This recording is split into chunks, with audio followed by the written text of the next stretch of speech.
लियाकत अली ख़ान को जब असैसिनेट किया गया तो एक बहुत बड़ा मजमा था जिससे वो उस वक्त ख़िताब कर रहे थे और उसको उस वक्त मंजर आम से गायब कर दिया गया। इसके पीछे रीज़न्स क्या थे, इसके पीछे क्या क्या प्रोस एंड कॉन्स थे, इसको हम डिस्कस करेंगे। लेकिन यहाँ पर मैं बताता चलूँ कि इसकी बहुत सी वजूहत थी। यहाँ पर क्लियरली मेंशन है, एक रीज़न ये भी हो सकती है, probably it is possible that it was one of the reason the tension in the east Pakistan.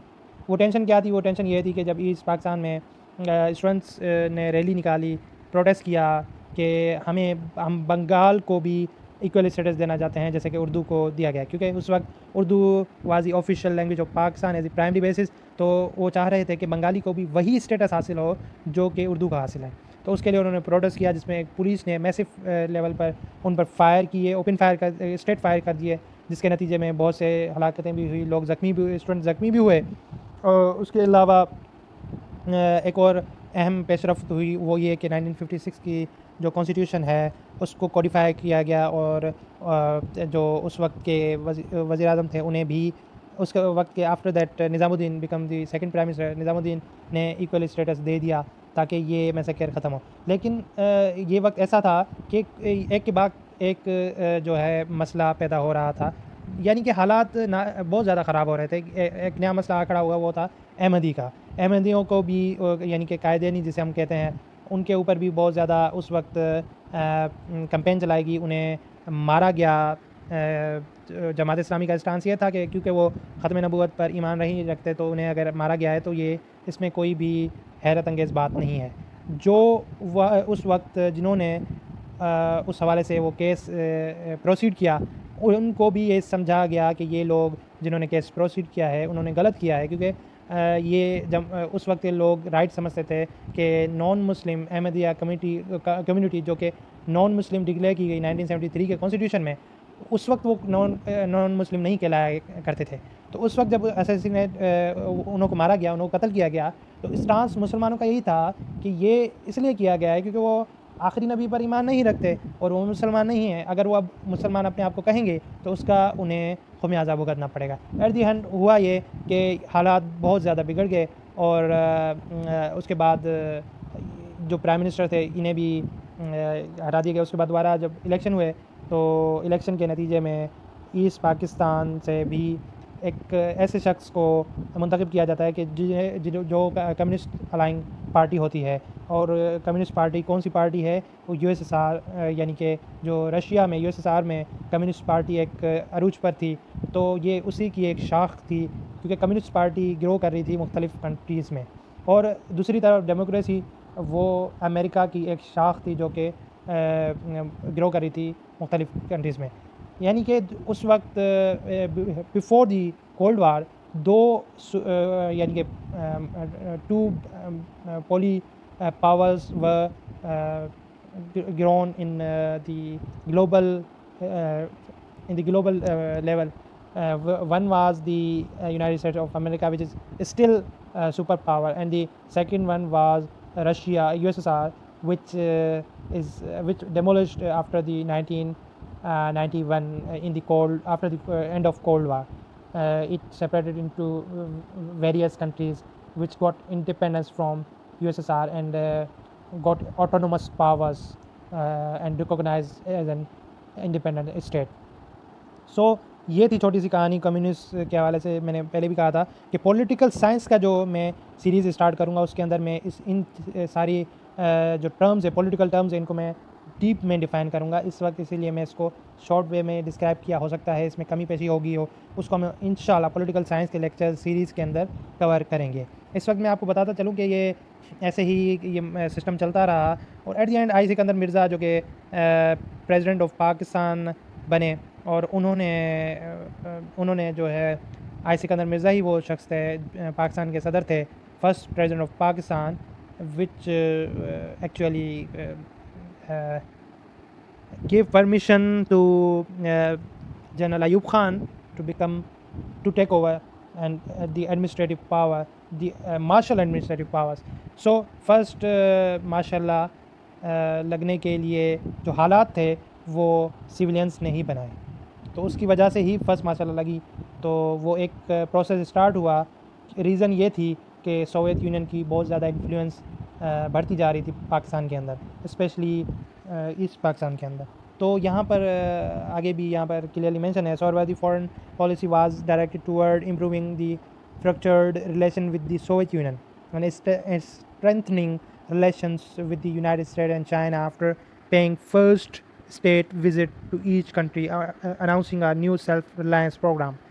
Sohrawardi began building a massive military and launched a nuclear power program in the West in an attempt to legitimize his mandate in West Pakistan. Sohrawardi's effort led to an American training program for the country's armed forces, which met with the great opposition in East Pakistan. His party in the East Pakistan parliament threatened to leave the state of Pakistan. Sohrawardi also verbally authorized the leasing the Inter-Services Intelligence ISI secret installation at Peshawar Air Station to the CIA to conduct operations in the Soviet Union.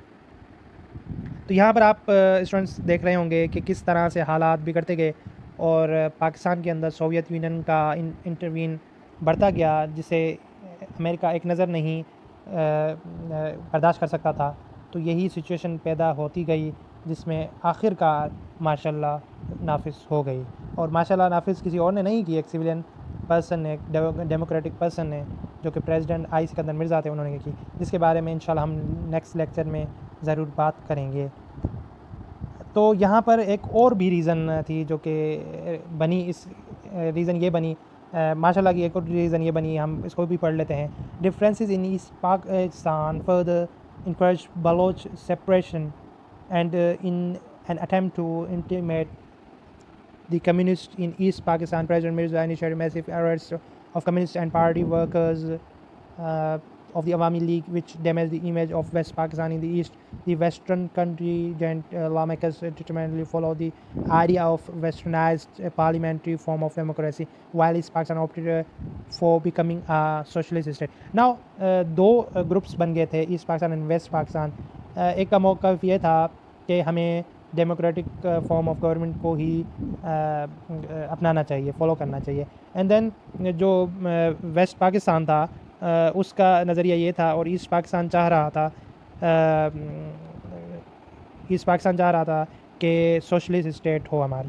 तो ये दो नज़रिए जब आ गए तो इख्तलाफात बढ़ते गए। The one unit program and centralized of the national economy on the contingent economy was rapidly centralized by Sohrawardi's government. Personal problems grew between the two Bengali leaders, further damaging the unity of the country and causing Sohrawardi to lose his authority in his own party to the growing influence of cleric Maulana Bashani.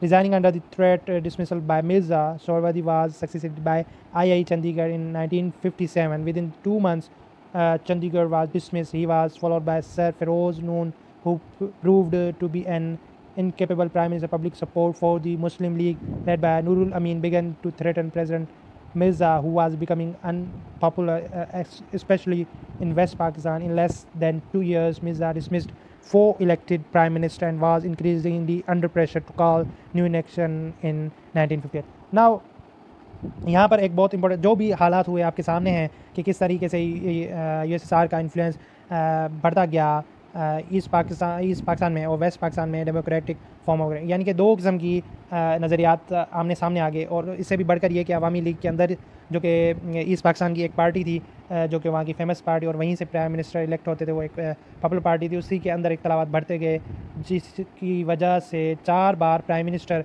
तब्दील हुए under the presidency of आई सिकंदर मिर्ज़ा। और इसके अलावा एक important बात यह कि एक प्राइम मिनिस्टर जो कि आई चंडीगढ़ के नाम से मशहूर है, वो 2 मंथ के लिए सिर्फ प्राइम मिनिस्टर रहे। तो इसी से अंदाज़ा हो जाता है कि हालात कितने ख़राब हो गए।